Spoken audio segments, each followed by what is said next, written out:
Hi, in this video we're going to go through how to replace the starter in a Honda Accord. The vehicle shown here is a 2004 2.4 liter Honda Accord. The procedure will be similar for 2003 to 2007 Honda Accords as well. Just to give you an idea, if you took your vehicle to a shop, this would probably cost about $1,000 at the dealer. Doing this yourself will cost you on the order of $100.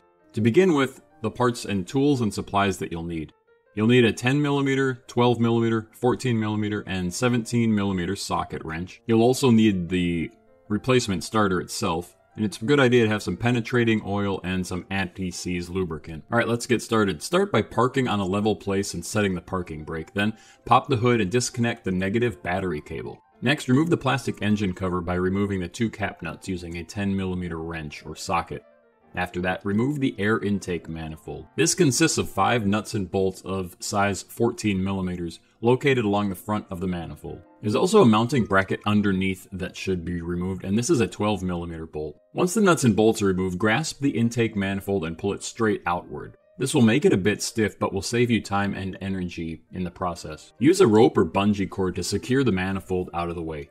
Carefully remove the manifold gasket. If you're able to remove it without damaging it, you can clean and reuse it. Otherwise, it's a fairly inexpensive part to replace.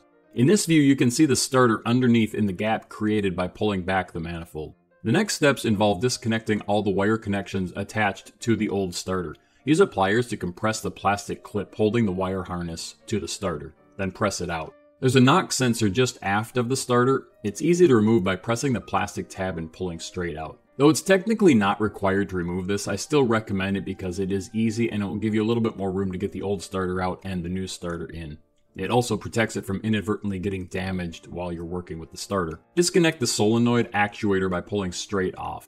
In this view, straight off is to the left. Now you're ready to remove the main power to the starter. Peel back the protective rubber boot and use a 12mm wrench to remove the nut. The next step is to remove the 2 starter mounting bolts. If there is a hardest part of this job, this is it. These bolts tend to be quite tight and perhaps slightly rusted and or corroded. If you can spray them with some penetrating oil the day before or at least about an hour ahead, that will help. The bottom bolt is a 17mm. I found that a 17mm socket with a short 3-inch extension worked well. It's pretty tight in there, but is definitely possible. If your bolt is very tight, use a cheater bar like I did. In my case, I used an old 4-foot pipe I had lying around. You just need to break it loose, then use the socket wrench to take the bolt the rest of the way out. This is the lower 17mm bolt once it was removed. The upper starter mounting bolt is an extended head to make it easier to get at, which is appreciated. It's a 14mm bolt. Use the same socket cheater bar procedure if necessary to remove the upper mounting bolt. This is the upper mounting bolt once removed. Next, grab the old starter and maneuver it out. Look inside or take a picture to inspect the flywheel teeth.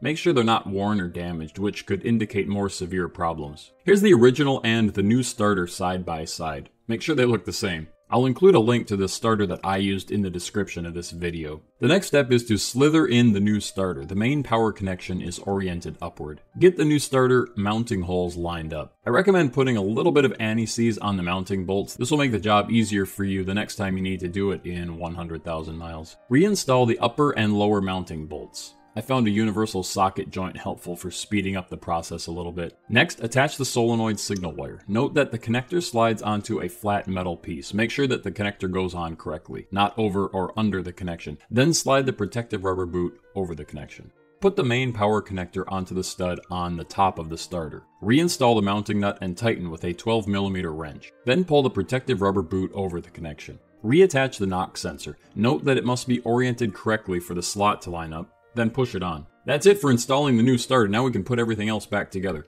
Clean off the manifold gasket mounting surfaces to remove dirt, grime, and corrosion. Also clean the gasket itself or install a new one. Verify it's not on backwards, which is easy to do. The gasket is not symmetric. You can tell if the holes don't line up. With the gasket installed, carefully position the manifold over the 2 mounting studs and slide it into place. I recommend attaching the lower mounting bolt first. If you do the top ones first, then the bottom hole likely won't line up. I had to loosen all the top ones to get this bolt in, then go back and retighten the upper nuts and bolts. Torque the mounting bolts on the manifold to 16 pound-feet. Using this method, you don't need to remove the air intake hose. If you do, it's easily damaged, though it's not a super expensive part to replace. That's pretty much it. At this point, all of the complicated stuff is done. Replace the engine cover and put on the 10mm nuts holding it in place, and reattach the negative battery cable and tighten it up.